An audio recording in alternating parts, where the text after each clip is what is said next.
Gir સોમનાથના ઉનામાં પીજીવીસીએલની team પર હુમલો કરી દેવામાં આવ્યો તો ગરાળ ગામે વીજ ચેકિંગ દરમિયાન હુમલાખોરોએ પથ્થર વડે હુમલાનો પ્રયાસ કર્યો। પીજીવીસીએલના જુનિયર ઇજનેર હાર્દિક ડોડિયા અને ઇલેક્ટ્રિક આસિસ્ટન્ટ અજીત ડોડિયાને માર મારવામાં આવ્યો। પીજીવીસીએલના કર્મીનો શર્ટ ફાડી માર મારવામાં આવ્યો। પીજીવીસીએલ કર્મીએ 112માં ફોન કરી પોલીસને બોલાવી ઇજાગ્રસ્ત કર્મીને ઉના સરકારી હોસ્પિટલ ખસેડાયા તો ગરાળ ગામે વીજ પોલ પરથી પસાર થતી લાઇનનું ચેકિંગ કરવા ગયા હતા। હુમલો કરનાર બે શખ્સ પર ફરજ રૂકાવટની ફરિયાદ નોંધવામાં આવી। ચાર શખ્સો દ્વારા આવી અને પાછળથી મારી સાથે ઝપાઝપી કરેલ અને મોટો પથ્થર ઉપાડી અને મારા માથામાં મારવાની કોશિશ કરેલ અને તેમાં અથડામણ થયેલ અને મને મારા સાથે રહેલા કર્મચારીના શર્ટ ફાડી નાખેલ અને તેની સાથે પણ ઝપાઝપી કરેલ। મારા સાથેના ઇલેક્ટ્રિકલ આસિસ્ટન્ટને પણ મારવાની કોશિશ કરેલ અને તેને ઝપાઝપી કરેલ, ઢેકા પાટુનો માર મારેલ। જૂનાગઢમાં રખડતા શ્વાનનો આતંક જોવા મળી રહ્યો છે। બાળકી પર શ્વાને હુમલો કર્યો તો શ્વાને બાળકીને બચકા ભર્યા હતા અને ગલીમાંથી પસાર થતી બાળકી ઉપર હુમલો કરી દેવામાં આવ્યો હતો।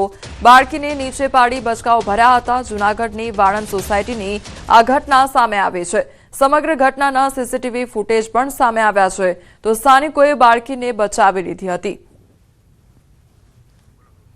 તો બાળકી ગલીમાંથી પસાર થઈ રહી હતી તે દરમિયાન આ બાળકી પર શ્વાન દ્વારા હુમલો કરી દેવામાં આવ્યો હતો। શ્વાને બાળકીને બચકા ભર્યા હતા અને બાળકી રસ્તા પર નીચે પટકાઈ હતી। તો જૂનાગઢનો આ બનાવ સામે આવ્યો છે કે જ્યાં બાળકી રસ્તા પરથી પસાર થઈ રહી હતી અને એકાએક શ્વાને આવીને હુમલો કરી દીધો હતો અને શ્વાન દ્વારા બચકા ભરવામાં આવ્યા હતા બાળકીને। તો બીજી તરફ બાળકી રસ્તા પર નીચે પણ પડી ગઈ હતી। ત્યારબાદ સ્થાનિકો ઘટનાસ્થળે આવ્યા અને સ્થાનિકો દ્વારા આ જે બાળકી છે તેને બચાવી લેવામાં આવી હતી। ડાકોરમાં જર્જરિત મકાનની દિવાલ ધરાશાયી થવાનો મામલો સામે આવ્યો છે। દુર્ઘટનામાં એક શ્રમિકનું મોત નીપજ્યું છે તો ડાકોરના ગોપાલપુરા વિસ્તારમાં દુર્ઘટના બની છે। ત્યારે તારાબાઈના બાગ વિસ્તારમાં જર્જરિત મકાન ઉતારવાનું કામ ચાલતું હતું તે દરમિયાન દિવાલ ધરાશાયી થઈ। ધરાશાયી થયેલ દિવાલના કાટમાળ નીચે દટાઈ જતા એકનું મોત થયું। હજુ પણ ગોપાલપુરા વિસ્તારમાં અનેક મકાનો જર્જરિત હાલતમાં જોવા મળી રહ્યા છે। ગુજરાતની રાજનીતિને લઈને મોટા સમાચાર સામે આવ્યા છે। જેઠા ભરવાડે રાજીનામું આપી દીધું છે તો જેઠા ભરવાડનું ઉપાધ્યક્ષ પદેથી રાજીનામું આપવામાં આવ્યું છે। મુખ્યમંત્રી ભૂપેન્દ્રભાઈ પટેલ, પ્રદેશ અધ્યક્ષ જગદીશભાઈ વિશ્વકર્મા અને સંગઠન મંત્રી રત્નાકરજીની ઉપસ્થિતિમાં ગુજરાત વિધાનસભાના અધ્યક્ષના નિવાસસ્થાને રાજીનામું આપવામાં આવ્યું। નાફેડ સહિત સહકારી સંસ્થામાં સમય માટે રાજીનામું આપ્યું। કામના ભારણને લઈને રાજીનામું આપ્યું હોવાની વાત કરી છે। સહકારી આગેવાન તરીકે મધ્ય ગુજરાતમાં જેઠા ભરવાડનું મોટું નામ છે। સહકારી ક્ષેત્રમાં દબદબો જળવાઈ રહે તે હેતુ સાથે રાજીનામું આપવામાં આવ્યું છે। ભાઈ ભરવાડ એ ભારતીય જનતા પાર્ટીના અમારા રાજ્યના સ્વીકૃત નેતા છે એમ કહું છું। એક એવા વર્ગમાંથી આવે અને છતાં જનતાના હૃદયમાં ન માત્ર મધ્ય ગુજરાતના તો મોટા ગજાના નેતા છે જ, પણ રાજ્યના મોટા ગજાના નેતા તરીકે એમનું સતત માર્ગદર્શન એ અમને મળતું રહ્યું છે। એમની પાસે સમયની વ્યસ્તતા હોવાના કારણે પાર્ટીને અનેકવાર અગાઉ પણ કહી ચૂક્યા છે। નાફેડના ચેરમેન છે, દિલ્હીમાં પણ એમને સતત અવર જવાનું હોય છે। સહકારી ક્ષેત્રમાં એ બેંક હોય, ડેરી હોય, ભૂતકાળમાં ફેડરેશનમાં પણ એ રહી ચૂક્યા છે। વિધાનસભાના ઉપાધ્યક્ષ પદેથી જેઠા ભરવાડે આજે રાજીનામું આપ્યું છે। તે આપણી સાથે છે, તેમની સાથે વાત કરીશું। કોઈ સમાચાર નહીં, કોઈ વાત નહીં, ડાયરેક્ટ રાજીનામું અને બ્રેકિંગ ચલાવવા પડી રહ્યા છે। આવું કારણ શું કે કાંઈક રાજીનામું આપવું પડ્યું? રાજીનામું આપવાનું કારણ છે સ્વેચ્છાએ મેં આપ્યું છે। મારી ભારતીય જનતા પાર્ટીના એક કાર્યકર્તા તરીકેની મારી ફરજ છે અને ભારતીય જનતા પાર્ટીએ મને જે અત્યાર સુધી આપ્યું છે એ મારા માટે બહુ મોટું છે। 2 ટર્મ સુધી મને ડેપ્યુટી સ્પીકર તરીકે રિપીટ કર્યો એ પણ અત્યાર સુધી ગુજરાતના ઇતિહાસમાં પ્રથમ બનાવ છે અને જે પાર્ટીમાં હું 6 ટર્મથી ધારાસભ્ય છું, કોઈ પણ વાદ વિવાદ વગર મેં 6 ટર્મથી ધારાસભ્ય તરીકે પણ કામ કર્યું છે, ડેપ્યુટી સ્પીકર તરીકે કામ કર્યું છે, નીમાબેન આચાર્ય હતા એમની સાથે પણ કામ કર્યું છે, શંકરભાઈ સાથે કામ કર્યું છે। એટલે મારે એમની સાથે પણ કોઈ વાદ વિવાદ નથી થયો કે કોઈ વ્યક્તિ સાથે, કોઈ પાર્ટી સાથે કે કોઈ અધિકારી સાથે કોઈ પણ પ્રકારના વાદ વિવાદ સિવાય સૌનું સંપૂર્ણ રીતે સ્વસ્થ દિલથી, મનથી વિચારીને માનનીય મુખ્યમંત્રી, પ્રદેશ પ્રમુખ, અમારા સંગઠન મંત્રી બધાની સાથે ચર્ચા કરીને પછી મેં નિર્ણય લીધો છે. મંત્રીમંડળનું વિસ્તરણ થયું ત્યારે પણ એવું હતું કે ઉપાધ્યક્ષ પદેથી જેઠાભાઈ રાજીનામું આપશે અને એમને મોટી જવાબદારી પણ મળે, આ પ્રકારની પણ વાત હતી. પરંતુ આ હવે બધું પતી ગયું છે અને રાજીનામું આપ્યું છે. મારું એટલા માટે જ છે કે મારી કોઈ અપેક્ષા જ નથી. મને જ્યારે આપ્યું ત્યારે મેં કોઈ અપેક્ષા વગર મને પાર્ટીએ મારામાં વિશ્વાસ કરીને આપ્યું હતું.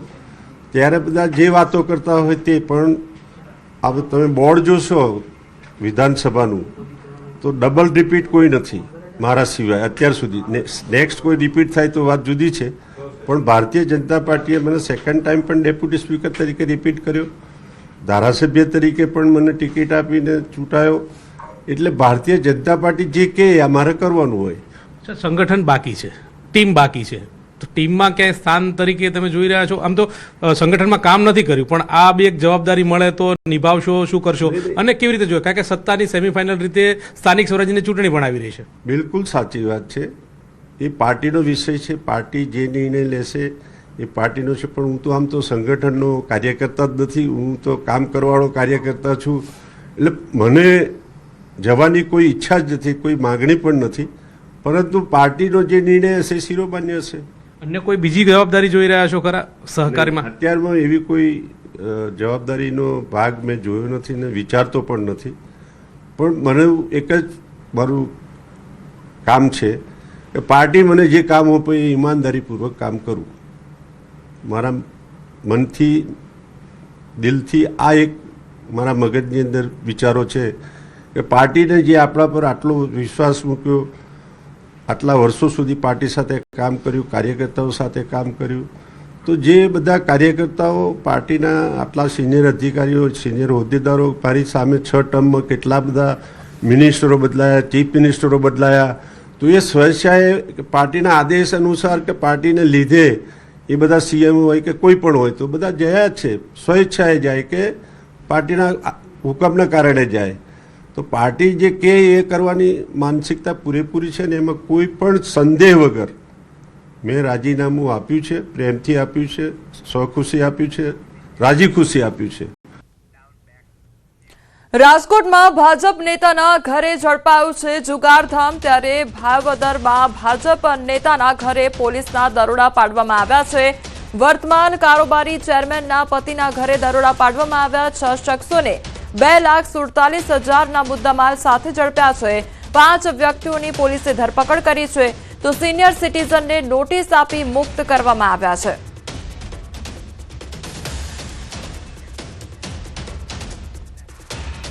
અમદાવાદમાં ગ્રાહકના સ્વાંગમાં જ્વેલર્સમાં ચોરીને અંજામ આપવામાં આવ્યો છે. જમાલપુર દરવાજા વિસ્તારની આ ઘટના સામે આવી છે. ચાંદીનું છત્ર લેવાના બહાને આવી હતી ટોળકી. ચોરીની ઘટના સીસીટીવી કેમેરામાં કેદ થઈ છે. પોલીસ સીસીટીવી આધારે તપાસ શરૂ કરી છે. તો ગ્રાહકના સ્વાંગમાં આજે ટોળકી છે તે આવી હતી અને ચાંદીનું છત્ર લેવાને બહાને તે દુકાનમાં પ્રવેશ કર્યો હતો અને ત્યારબાદ ચોરીને અંજામ આપવામાં આવ્યો હતો. આખી ઘટના સીસીટીવી કેમેરામાં કેદ થઈ છે. તો બીજી તરફ પોલીસ દ્વારા સીસીટીવીના આધારે વધુ તપાસ શરૂ કરવામાં આવી છે. તો અમદાવાદનો આ મામલો સામે આવ્યો છે કે જ્યાં ગ્રાહકના સ્વાંગમાં ચોરીને અંજામ આપવામાં આવ્યો છે. જમાલપુર દરવાજા વિસ્તારની આ ઘટના કે જ્યાં ચાંદીનું છત્ર લેવાને બહાને જે દુકાન હતી તેમાં પ્રવેશ મેળવ્યો હતો અને ત્યારબાદ ચોરીને અંજામ આપવામાં આવ્યો હતો. આખી ઘટના સીસીટીવી કેમેરામાં કેદ થઈ છે. સુરતના ઉધનામાં આઈસ્ક્રીમની દુકાનમાં ચોરીને અંજામ આપવામાં આવ્યો છે. રોકડ અને સામાનની ચોરી કરી ફરાર થયા. ચોરીની ઘટના સીસીટીવી કેમેરામાં કેદ થઈ છે. તો પોલીસે સીસીટીવીને આધારે વધુ તપાસ શરૂ કરી છે. તો સુરતની આ ઘટના સામે આવી છે કે જ્યાં આઈસ્ક્રીમની દુકાનમાં ચોરીને અંજામ આપવામાં આવ્યો છે. રોકડ અને સામાનની ચોરી કરી જે ચોરો હતા ત્યાંથી ફરાર થયા. તો ચોરીની ઘટના સીસીટીવી કેમેરામાં કેદ થઈ છે. પોલીસે સીસીટીવીને આધારે વધુ તપાસ શરૂ કરી છે.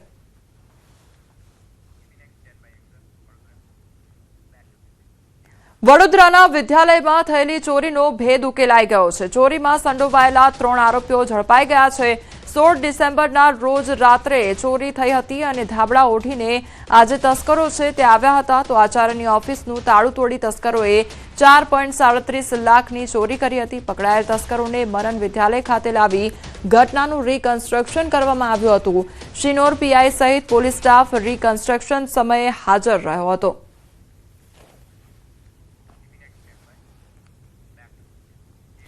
કેટ 2025નું પરિણામ જાહેર થયું છે. અમદાવાદની પ્રશંસા શાહે શહેરમાં ટોપ કર્યું છે અને આઈઆઈએમ કોઝિકોડ દ્વારા કોમન એડમિશન ટેસ્ટ 2025ના પરિણામો જાહેર કરવામાં આવ્યા છે.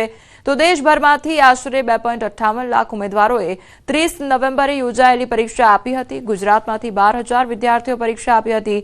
અમદાવાદના 44 જેટલા વિદ્યાર્થીઓએ 99% અને તેનાથી વધુ હાંસલ કર્યા. તો અમદાવાદની પ્રશંસા શાહે શહેરમાં સૌથી ઉચ્ચ 99.99% મેળવીને ટોપ કર્યું. આગામી તબક્કામાં આઈએમએસ દ્વારા શોર્ટલિસ્ટિંગ અને ઇન્ટરવ્યૂ પ્રોસેસ શરૂ થશે.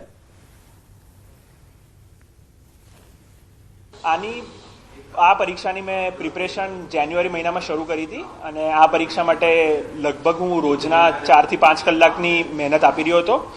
આ મારી એકલાની મહેનત નથી, આ મારા ટીચર્સ, મારા પેરેન્ટ્સ, આ બધાનો સપોર્ટ મને આખા વર્ષ માટે રહ્યો છે. જીવનમાં કશું પણ સર કરવા માટે હાર્ડવર્ક, મહેનત એ એક જ ઉપાય હોય છે અને રોજ સવારે ઉઠીને એ જ મહેનત, એ જ બધું, એ જ સેમ પ્રોસેસ રોજ કર્યા કરવી અને થાકવું નહીં અને કંટાળવું નહીં, એ જ એક જ મંત્ર હોય છે જીવનમાં સક્સેસ માટેનો.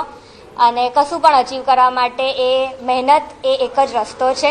નેક્સ્ટ ગોલ હોય છે કોઈ પણ એસ્પિરન્ટનું કે તમે ઇન્ટરવ્યૂમાં કેવી રીતના શું પ્રિપેર કરો છો. તો મારે પણ એવું છે કે હું ટોપની સારી આઈએમ્સમાં મારું એડમિશન થાય તો એ હિસાબથી હું ઇન્ટરવ્યૂનું પ્રેપ કરી શકું. બહુ આનંદની વાત છે કે આટલા બધા સ્ટુડન્ટનું 99% આવ્યું છે. હવે નેક્સ્ટ સ્ટેપ એ આવવાનું છે કે આઈએમ્સના કોલ કેટલા આવશે, કેટલા વ્યક્તિઓને આવશે. ગયા વર્ષ અમારા લગભગ 400 સ્ટુડન્ટ્સના એક આઈએમ્સના કોલ આવ્યા હતા. આ વખતે રિઝલ્ટ વધુ સારું આવ્યું છે અમારા ઇન્સ્ટિટ્યૂટનું, તો અમે વધારે હોપફુલ છીએ. સુરતમાં નાતાલ પર્વની અનોખી રીતે ઉજવણી કરવામાં આવી. મુગલસરા સીએનઆઈ ચર્ચમાં મોટી સંખ્યામાં ખ્રિસ્તી સમાજના લોકો ઉમટ્યા હતા, જ્યાં તેઓએ પ્રાર્થના કર્યા બાદ એકબીજાને શુભેચ્છા પાઠવી હતી. જો કે બાદમાં અનોખા દ્રશ્યો સર્જાયા હતા. ચર્ચમાં આવેલી મહિલાઓએ પરંપરાગત ગુજરાતી ગરબાની રમઝટ પણ બોલાવી હતી.